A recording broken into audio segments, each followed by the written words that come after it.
Yep. then it would go to it would tear down the very foundation, the very fabric in which they said America was built on. America was not built on freedom. America was built on racism. And the backbone, the lifeblood, the economy of America was built on the backs of slaves. That is fact. Yep. And racism is so ingrained in America because, Skip, from the very first time when you brought those slaves over in 1619, you had someone to look down on. You robbed him of his given name. You robbed him of his dignity. You robbed him of his humanity. You told him he was less than. You treated him as less than. And then somehow you say, what? That America is what? America is how? He never received that. You got 250 years of free labor. Yep. 250. Because, Skip, let me tell you how this works, Skip. When you hire someone to do something, either you can't do the job or you don't want to do the job. So which is it? So as America was thriving, who was doing the work? The workers. It wasn't you. Not only were they working in the field, they were taking care of your kids before they could take care of their own. So this notion that America, white people, we did all this. No, you didn't. Skip, and then you have to look. The greatest purveyor of racism and violence is the American white man. No race of people have suffered more on American soil than the black. No one. To this day. So you had 250. I mean, you could argue the Native Americans. But Skip, yeah, they weren't enslaved for 250. No, they were not. Now, they were just murdered often and their homes taken from them. That's what happened. I got it. And I'm just saying, for on balance. Yeah. Yes. And the thing was, Skip, and they still did it, and they did it. Yeah. See, guess what they did? So they've been stealing and looting since the inception of America. True.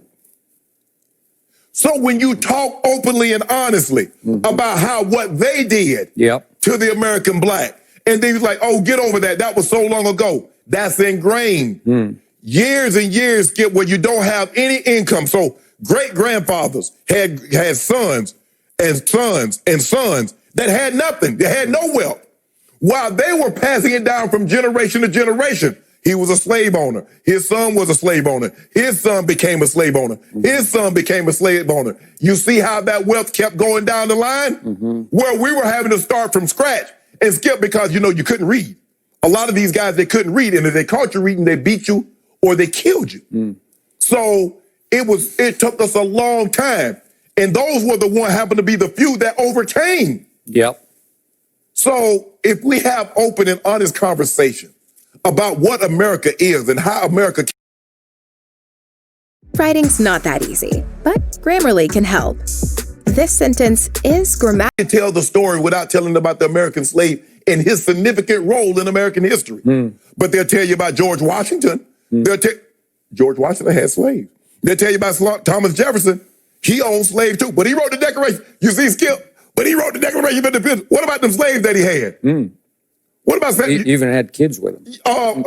Yeah, and that wasn't by choice. Stanley Hemings was 14 years old. Yep. So in other words, and he took across state lines and across seas for immoral purpose. But that's Skip. I don't want to get too far to that. But you know what I'm talking about. So if we tell the story of America in its totality, truthfully, honestly, white America can't deal with that, Skip, because they want to feel that we discovered it because we wanted a better way of life and we yada, yada, yada. But that's not it. And so you're going to have to rewrite history. All those history books will have to be burned. Instead of sidebars and footnotes, the African American would have to be featured very prominently. And I don't know if America really wants to do that. I really don't. Have you ever sat down and had a conversation with a white man about race relations like you just had with because anytime we talk about race, the first thing they talk about, well, Shannon, what about the black on black crime? What about the violence in Chicago? You see, it's always, Skip, I got to shift it. I don't want to talk about, let's talk about this head on. Let's talk about what you did, how you robbed and pillaged and looted Native Americans of their land, and how you enslaved, brought men and women to cultivate this land, to grow. Skip, cooking. Who did all the cooking? Miss Mary ain't do no cooking. Who took care of the kids? She ain't take care of no kids. So, man, stop this. If you're going to tell the story, we're going to have to tell it in totality, Skip. Yep. But we'll have to tell it honestly. And Skip, that's 400 years. That's too much history. You're over 401 years. You don't really want to rewrite that kind of history. So where did you grow up? I grew up rural South rural Georgia. South Georgia. And there were still around you some vestiges of plantation mentality. Am I right? Yeah. And you grew up in that sort of circumstance where you felt it all around you. You actually, you could feel it coming into your pores as a little kid. Yes. You got it Yes. in ways some black people, maybe in cities, couldn't quite experience the way Shannon Sharpe Well, Skip, did. I grew up in there. The movie theater was Yes. it was segregated. We Okay. sat up top. The whites sat down low. That was we sat. It was funny, Skip, because at the beginning when I was going to school, the black sat at the front of the bus, the white sat at the back of the bus. When we went outside to play, it was whites versus the blacks. There was not a whole lot of we teamed up. It was white basketball, kickball, softball, football, whatever it was. So, Skip, it was there. I mean, they tried to arrange it so, the blacks would, but if it was left to us because of what we felt. Grammarly does more than catch. It's on the other side in the classroom. Okay, so now Mark Cuban has called out white people, saying you've got to give up your white privilege. You've got to quit trying to disqualify yourself by saying, well, I have a lot of black friends, I'm quoting Mark here, or, hey, I grew up in a mixed community, so I can't possibly be someone who takes advantage of white privilege. Okay, and I'm sure it's an attitude you've sensed from a lot of white people. Right. Okay, because Mark has called out white people, that brings me to my childhood and my upbringing, and I'm going to share it with you right now because to me, it was the opposite of white privilege. The way I was raised was very differently, I believe, than many or maybe even most white people were raised. Okay. And I preface all this up front by saying, if black people want to scoff at what I'm about to say, feel free. If black people want to disqualify what I'm about to say by saying you still have no idea what you're talking about, be my guest, because it's highly possible I don't. If you want to disqualify what I'm about to say, please tell me, because I know this. You and I have had a lot of conversations about race relations. Yes. We had one before the show this morning. Yep. In many ways, shapes, and form. And one thing that I'm proudest of about our relationship is that I welcome every potential race topic because I love to listen to you and I love to learn from you. And I feel like even today, I have learned a lot from you. I learned a lot from what you just told me across the table just now. Okay, so back to my childhood. My mother was a wreck. I was the firstborn, so I took it right between the eyes. My father was a bigger wreck. So throughout my early childhood, 4, 5, 6, 7, 8, I got left at my grandmother's where I was basically raised by a black woman.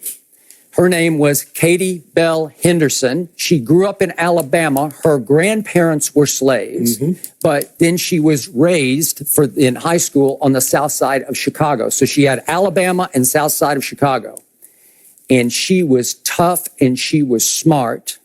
And she became my mother. I had no respect for anything my mother taught me because she didn't try to teach me anything. Everything I learned about right and wrong, black and white, I learned from Katie Bell. She worked for my grandmother, who didn't have a lot of money because my grandmother traveled for her work. So Katie Bell ran her household.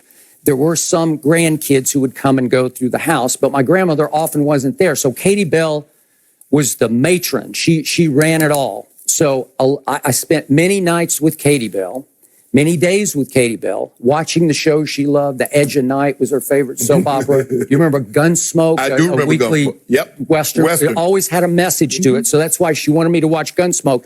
Do you see what they're teaching you here?